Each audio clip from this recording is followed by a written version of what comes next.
All right, let's continue.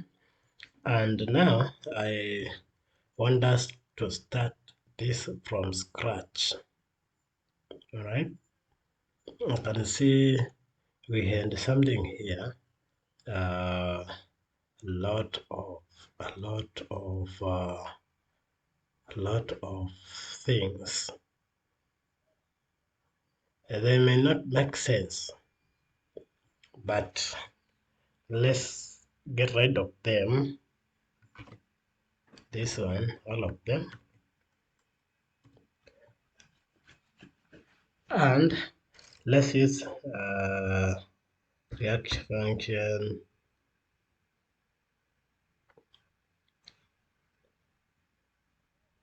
I think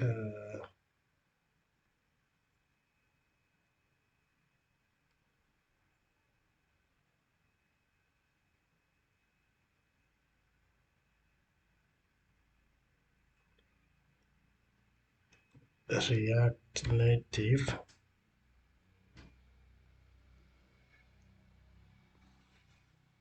function E. I think this is the one you can use. Let's see another one that we can use.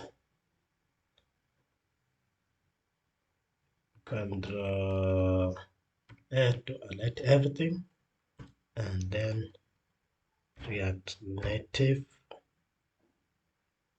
function S. This one, this one. You can see this is bringing everything. You can see, right?